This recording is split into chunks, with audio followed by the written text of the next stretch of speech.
If you had to raise $200,000 from your portfolio in the next 30 days, while the markets are down, would you know exactly what gets sold and what absolutely shouldn't? Most investors wouldn't. They see a strong portfolio value and assume they have flexibility. But in wealth management, the money that matters most is the money you can see. It's the money you can use without damaging the plan. I'm Stefan, Linden, Senior Investment Advisor of the Cash Management Group. And if you've ever wondered how your portfolio would actually hold up if you needed the cash at the wrong time, this is exactly the kind of thing I help clients plan for. When I review portfolios, one of the first stress tests I use, it's not how did this perform, it's what happens if real life asks for cash at the wrong time? Because portfolios rarely fail from lack of return. They fail from lack of access when timing turns against them. So the market is down 15%, and you need money for a tax bill, a home purchase, nothing dramatic. Now the question becomes simple. Where does the money come from? Not broadly speaking, specifically, like which account, which holding, and how long does it take to get my money back? This is liquidity risk. Your portfolio might say $2 million, but if a large portion of that is tied up in things that you can't sell quickly, your usable money is much lower. So the portfolio is valuable, but not flexible. And that gap matters more than people realize. Public markets train people to believe everything is one click away. And sometimes it is, but sometimes it really isn't. Once a portfolio starts to include things like private real estate, private credit, some locked up funds or investments with withdrawal limits, the gap between wealth and using that wealth gets wider.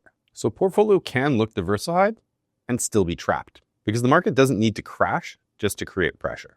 It just needs to fall at the same time that you need your money. And that's when the hidden weakness shows up. The biggest mistake I see is this.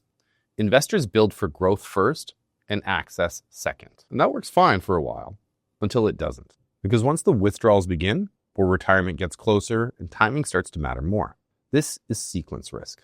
In simple terms, if you need $100,000 while the market's down 15%, you're now locking in that loss. But if you didn't need to sell, well, that money could recover, and that difference matters. So if you're earlier in your journey, usually you still have lots of time for things to grow. But if you're closer to retirement or already drawing income, you don't have the same flexibility anymore. The cost of a bad decision is much higher. The recovery window is smaller. So this isn't just about investing, it's about protecting your lifestyle. So ask yourself this, if the markets drop tomorrow, is your next year of spending already covered? Or would you be forced to sell something? And that answer will tell you everything. I've seen this play out many times. Investors sell their stocks first because they're easy to sell, but then the market recovers.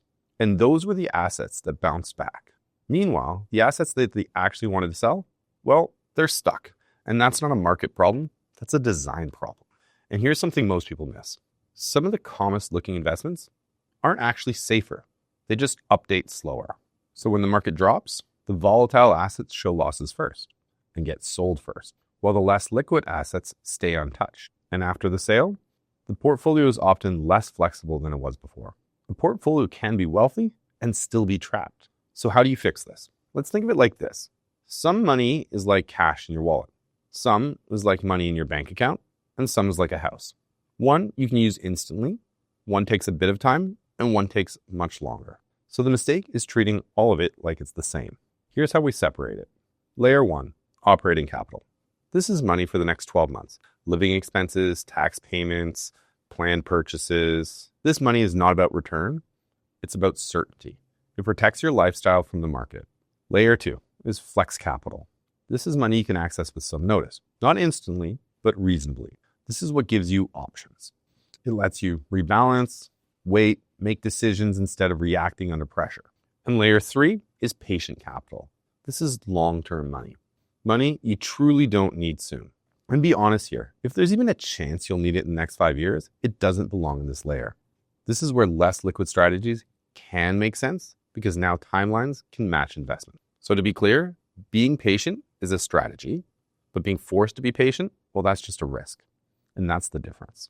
So a weak portfolio asks what performed best, but a strong portfolio asks what funds my lifestyle, what gives me options, and what can stay invested. Because once your portfolio reaches a certain level, your money isn't just one pool anymore. Different dollars have different jobs. When that gets blurred, you can get forced to make bad decisions. So here's a simple exercise. Name the first 3 things you would sell if you needed $200,000 in the next 30 days. Are those the right things to sell or just the easiest? Because those aren't always the same thing. And at a certain level, wealth management changes. It's no longer about maximizing return. It's about protecting decision-making. because the investors with options behave differently from investors without them. One can wait, they can rebalance, and they can stay in control. The other is forced to react. Your portfolio should protect your life from the market, not force your life to react to it. So go back to the original question. If you needed $200,000 in the next 30 days while the markets were down, where does it come from? If you can answer that clearly, you're ahead of most. And if you can't, well, then there may be more risk in your portfolio than you think. If this changes how you think about your portfolio, hit the like and subscribe for more content like this. And if you're not sure where your money would come from in an emergency or how your portfolio would actually behave under pressure, just click on the Calendly link in the description. I'll see you in the next one.